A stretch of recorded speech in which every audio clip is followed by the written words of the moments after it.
إن الحمد لله نحمده ونستعينه ونستغفره ونتوب إليه ونعوذ بالله من شرور أنفسنا وسيئات أعمالنا من يهده الله فلا مضل له ومن يضلل فلا هادي له وأشهد أن لا إله إلا الله وحده لا شريك له وأشهد أن محمدًا عبده ورسوله صلى الله عليه وآله وصحبه وسلم تسليمًا كثيرًا أما بعد. Nous allons évoquer ce soir un hadith qu'a extrait l'imam Muslim dans son Sahih, où le prophète sallallahu alayhi wa sallam, selon Abu Huraira radiyallahu ta'ala anhu, dit: Ad-dunya sijnul mu'min wa jannatul kafir. Ce dunya est la prison du croyant et le paradis du mécréant. Ce dunya est la prison du croyant et le paradis du mécréant. Que veut dire ce hadith du prophète sallallahu alayhi wa sallam? Il dit sallallahu alayhi wa sallam que ce dunya est la prison du croyant nisbatun lima yantadhiruhu fil akhirati min an-na'im walau kana an'amu an-nas fi ad-dunya walau kana an'ama an-nas fi ad-dunya. Il veut dire que pour le croyant, ce bas monde est une prison en comparaison avec ce qu'il espère comme délice dans l'au-delà. Et ceci, même si ce croyant-là vit dans les plus grandes délices du dunya, par rapport à ce qu'il attend dans l'au-delà, c'est une prison.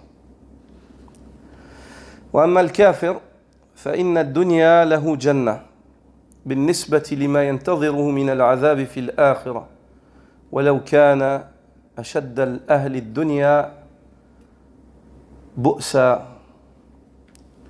Quant aux mécréants, le fait que le prophète sallallahu alayhi wa sallam dise que ce dunya c'est le paradis du mécréant, ceci en comparaison avec ce qui l'attend comme châtiment dans l'au-delà. Même si le mécréant dans ce dunya vit qu'il fait partie des personnes qui sont les plus éprouvées, les plus châtiées, en comparaison avec ce qui l'attend dans l'au-delà comme châtiment, le châtiment qu'il peut vivre ici, même si c'est le pire des châtiments, c'est un paradis en comparaison avec ce qui l'attend comme châtiment dans l'au-delà. Ce hadith-là est un hadith qui est percutant et choquant. Il secoue la personne. Une personne qui lit ce récit-là et le médite ne peut pas être indifférent. Cheikh al-Islam ibn Taymiyyah dit dans son livre ou dans son épître Qa'idatun fil Mahabba, une règle et une fondation dans l'amour envers Allah subhanahu wa ta'ala. Il dit: فَأَمَّا مَا وُعِدَ بِهِ الْمُؤْمِنِ بَعْدَ الْمَوْتِ مِنْ كَرَامَةِ اللَّهِ فَإِنَّهُ تَكُونُ الدُّنْيَا بِالنِّسْبَةِ إِلَيْهِ سِجْنًا. Quant au croyant, ce qui lui a été promis comme honorabilité, ce qu'Allah Azza wa Jalla lui a préparé comme honorabilité après sa mort, quelle que soit sa situation dans le dunya par rapport à cela ou en comparaison avec ceux qui l'espèrent lorsqu'il rencontre Allah, le dunya est une prison pour lui. Il attend que d'y sortir.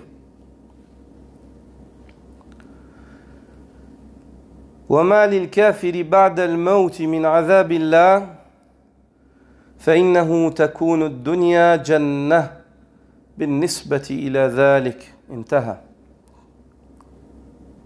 Quant aux mécréants, dit-il, ce qui lui a été préparé comme châtiment après la mort, s'il meurt dans la mécréance, le dunya, ce qu'il aura pu vivre dans le dunya comme châtiment, est comparable à un paradis par rapport à cela. Est comparable à un paradis par rapport à cela. L'érudit Ibn al-Qayyim dit dans son livre Shifa'ul Alil, فالمؤمن منشرح الصدر منفسحه في هذه الدار على ما نله من مكروهها. Le croyant se trouve la poitrine apaisée, la poitrine élargie par rapport à ce qu'il peut vivre dans ce bas monde. Même si c'est des difficultés ou des choses qui lui sont hostiles, alhamdulillah, il a un apaisement. Et ici, Ibn al-Qayyim dit le croyant. Il n'a pas dit le musulman. Car il y a une différence entre le degré de l'islam, qui est la soumission extérieure, et de l'iman, qui est la soumission intérieure. En plus de la soumission extérieure, le fait d'être pleinement soumis à l'intérieur. Et il dit cela conformément à ce que le prophète sallallahu alayhi wa sallam a évoqué dans le hadith. Il a dit Ad-dunya sijnul mu'min wa jannatul kafir. Ce bas monde est la prison du croyant et le paradis du mécréant. Il n'a pas dit c'est la prison du musulman. Il a dit c'est la prison du croyant. Et le degré de croyant est plus haut que le degré de musulman. Mais toute personne pour être croyant doit être musulman. Tu ne peux pas être croyant sans être musulman. D'où est-ce que l'on tire cette classification du hadith de Jibril, alayhi salam. Ce hadith qui est appelé Sunnah, la mère de la Sunnah. Lorsque Jibril est venu questionner le prophète sallallahu alayhi wa sallam, il lui a dit Akhbirni anil islam, informe-moi au sujet de l'islam, puis ensuite au sujet de l'iman, puis ensuite au sujet de l'ihsan. Et ça, c'est les degrés, c'est les espaliers, c'est les degrés. Tu rentres dans l'islam, plus tu es un bon musulman, tu réalises le degré de la foi. Plus tu es un bon croyant, tu arrives au degré de l'ihsan, qui est le fait d'adorer Allah comme si tu le vois, et si tu ne le vois pas, de te rappeler qu'Allah te voit. Non. Ibn al-Qayyim dit, quant aux croyants, il se trouve la poitrine apaisée et élargie. Et ceci même par rapport à ce qu'il vit comme difficulté dans le dunya. C'est-à-dire, il n'est pas seulement apaisé avec le bien qu'il vit, mais même avec le mal qu'il vit dans le dunya.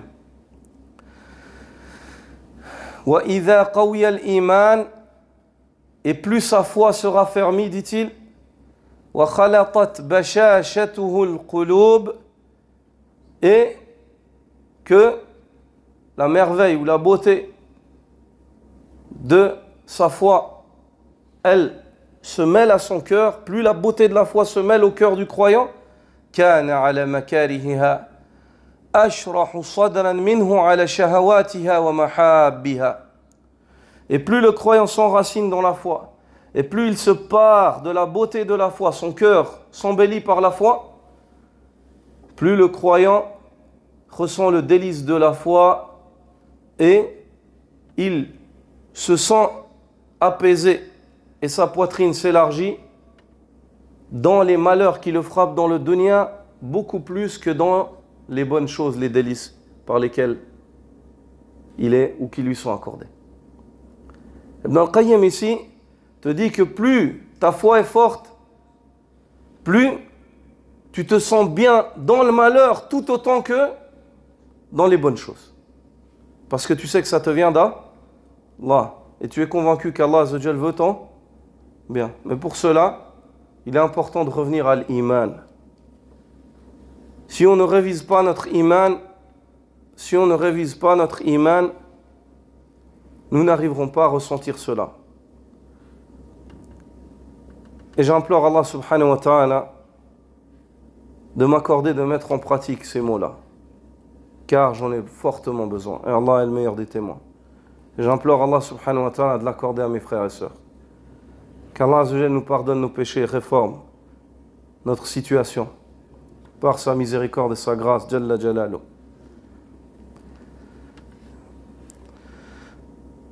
Puis il dit فَإِذَا فَارَقَهَا, lorsque le croyant à ce moment-là, suite à cela, se sépare du dunya, كان انفساح روحه والشرح الحاصل له بفراقها أعظم بكثير.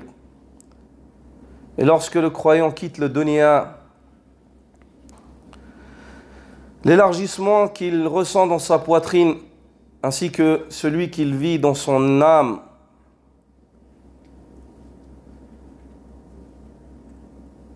et celui qu'il ressent lorsqu'il se voit quitter le dunya, est bien plus grand encore. Ibn al-Qayyim, ici, si on reprend point par point, il dit que le croyant, à la base, il a la poitrine élargie. C'est-à-dire, le sens du mot large, c'est le contraire du sens du mot prison. Une prison, c'est pas quelque chose de large, c'est quelque chose de... C'est une cellule, on est enfermé. On est à l'étroit, n'est-ce pas? Ici, Ibn al-Qayyim vient et te dit, le croyant, il a la poitrine, son élargissement, il est où? Il est dans sa poitrine. Il n'est pas à l'étroit. Face à ce qu'Allah a décidé.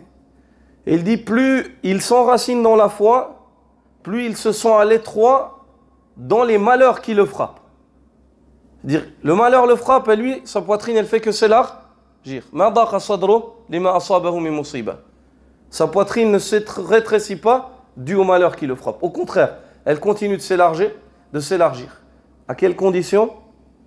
S'il vit cela dans la foi. Dans la foi. Jusqu'au jour où vient le moment où il quitte le dunya. Et lorsqu'il se sépare du dunya, il voit que son âme quitte le dunya, est extraite de son corps. Et il se voit laisser derrière lui ce qu'il laisse. À ce moment-là, sa poitrine, à ce moment, ça s'élargit encore plus. Il est encore plus content. Il sort encore plus de l'étroit. Il est encore plus content. Et il dit كحال من خرج من سجن ضيق إلى فضاء واسع.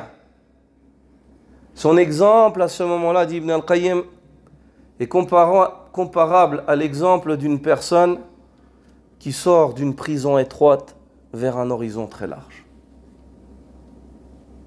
Quand? Lorsqu'il quitte le dunya.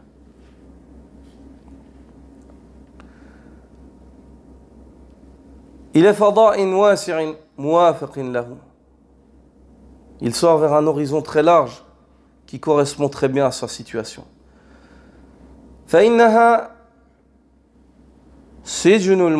Ceci car le dunya est la prison du croyant. Lorsqu'Allah azza wa jalla le ressuscitera le jour de la résurrection, ra'a min shirahi sadrihi wa sa'atihi ma la nisbata lima qablahu ilay. فشرح الصدر كما أنه سبب الهداية فهو أصل كل نعمة وأساس كل خير. Il dit, et lorsque Allah azza wa jalla le ressuscite Yawm al-Qiyamah, il voit en largesse, d'en face de ses yeux se traduit ce qu'il y avait comme largeur dans sa poitrine. Plus sa poitrine était large face au malheur qui le frappait dans le dunya, face au décret d'Allah, plus sa situation sera large et Allah azza wa jalla élargira ce qu'il lui a accordé le jour de la résurrection. Puis il dit, l'élargissement de la poitrine, tant il est une cause de guider, sache qu'il est aussi la source de toute ni'ma, de toute faveur qui est accordée au serviteur. Tout ce qu'Allah va t'accorder comme bien dans le dunya et dans l'au-delà, c'est quoi la cause? C'est le fait que ta poitrine soit large et apaisée face à ce qu'Allah a décidé. Même si ça ne te plaît pas. Même si ça te plaît pas. Wa asasu kulli khayr. Et sache que l'élargissement de la poitrine est la base de tout bien. Est la base de tout bien. Quant à ce hadith, le hadith d'Abu Huraira, où le prophète sallallahu alayhi wa sallam dit Ad-dunya sijnul mu'min wa jannatul kafir. Ce bas monde est la prison du croyant et le paradis du mécréant. Il y a un récit qui traduit l'explication de ce hadith. Il y a une histoire qui traduit de la manière la plus claire la bonne compréhension de ce hadith. Ce récit-là, c'est un récit qui est attribué à Ibn Hajar, l'Asqalani, rahmatullahi alayh. Ibn Hajar était un juge parmi les juges égyptiens, min Qudat Misr, à son époque. Et les juges dans les pays musulmans étaient des personnes qui étaient respectées, qui avaient une autorité et qui jouissaient aussi d'une bonne situation dans la société. Il fait partie des buts de la charia, ou bien des moyens de la charia, pour préserver les juges, le fait qu'ils soient soutenus par l'État afin qu'ils ne soient pas influencés par la crainte dans leur jugement. C'est-à-dire qu'ils aient l'État comme épaule, afin que les gens ne les menacent pas et que leur jugement penche sous l'effet de la crainte. Et le deuxième, le fait qu'ils soient bien payés, afin qu'ils ne soient pas influencés dans leur jugement par ar-rushwa, par les pots de vin. Donc un juge dans une société islamique, c'est une personne qui est autoritaire, mais c'est une personne aussi qui est dans un rang social, une classe sociale assez haute, qui vit bien. Ibn Hajar, il est rapporté qu'il passait un jour dans le marché, يمر بالسوق على العربة في موكب فاستوقفه ذات يوم رجل من اليهود. Il passait sur le carrosse, une voiture, les voitures de l'époque, des carrosses. Les personnes importantes, comme aujourd'hui, voyagent dans des grandes voitures, des voitures luxueuses. À l'époque, c'était dans des carrosses. Puis il passait dans le marché et un homme parmi les juifs l'a arrêté. Il a vu que c'est le qadi, le juge. Il a vu un homme avec une situation d'aisance, en une situation d'aisance. وقال له, et il lui dit إن نبيكم يقول إن الدنيا سجن المؤمن وجنة الكافر. N'est-ce pas que votre prophète dit que le dunya est la prison du croyant et le paradis du mécréant? Ibn Hajar lui dit, bien sûr, c'est un hadith. Il l'a dit, sallallahu alayhi wa sallam. Et le juif de continuer en disant وكيف ذلك وأنت في هذا الترف والاحتفاء وهو يعني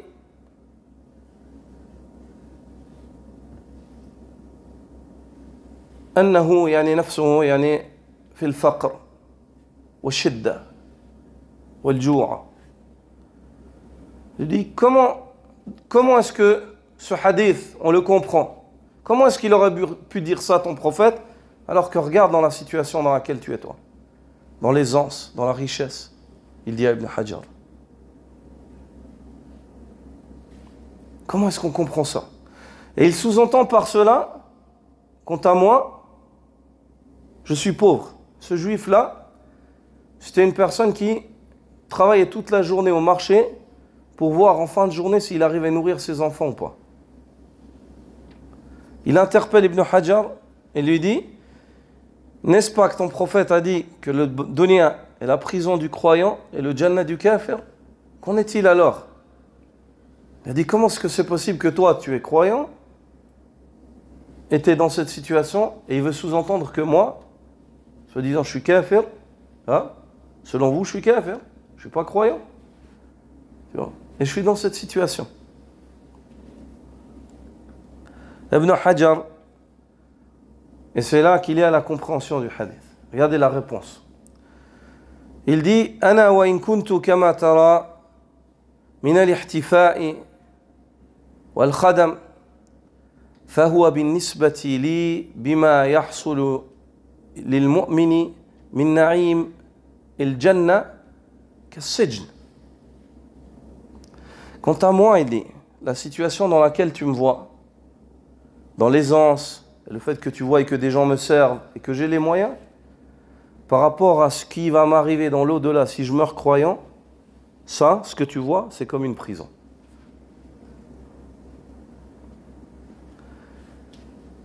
وأنت بما أنت فيه من هذا الفقر والذل بالنسبة لما يلقاه الكافر في النار بمنزلة الجنة. Et il lui dit, quant à toi, la situation dans laquelle tu es de pauvreté, d'humiliation, en comparaison avec ce que va vivre le kafir. Regarde, il ne lui a pas dit ce que tu vas vivre, car il ne sait pas s'il va mourir kafir. Regardez la sagesse des ulama. En comparaison avec ce que va vivre le kafir dans l'au-delà, ce que tu vis là maintenant, en comparaison avec ce que vit le kafir dans l'au-delà, c'est comparable au paradis.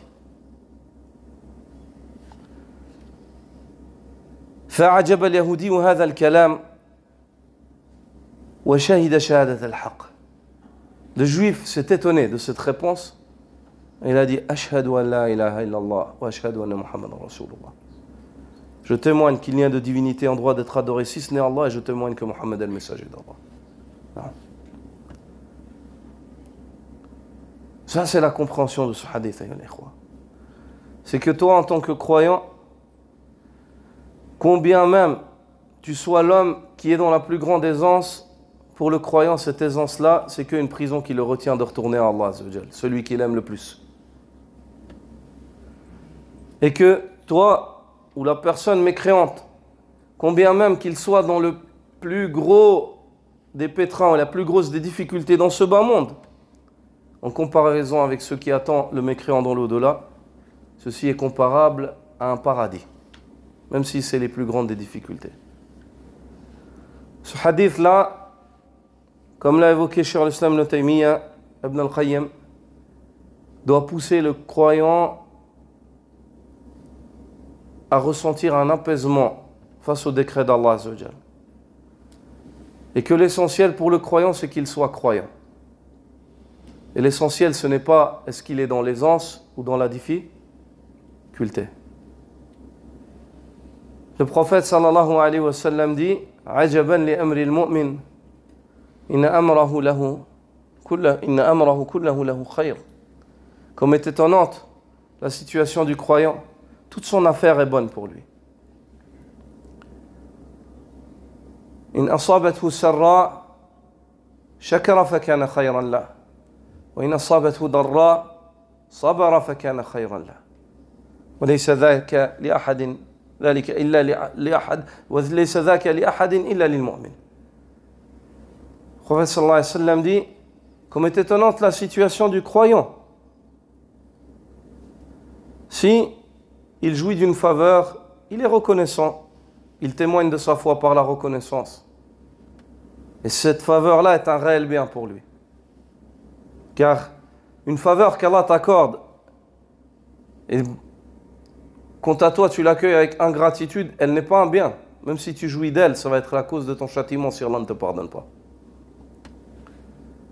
Et le prophète sallallahu alayhi wa sallam dit, s'il est frappé par un malheur, il patiente. Et ce malheur est un bien pour lui. Un malheur n'est pas un malheur pour l'homme qui est patient. C'est un bien par lequel Allah Azza wa Jalla l'élève en degrés. Et le prophète sallallahu alayhi wa sallam de dire, et nul autre que le croyant ne jouit de cela de ces deux situations. Nul autre que le croyant ne jouit de cela, du fait de tirer le bien du bien et le bien du mal. Nul autre que le croyant ne jouit de cela. Subhanak Allahumma wa bihamdik, ashhadu an la ilaha illa ant, astaghfiruka wa atubu ilayk.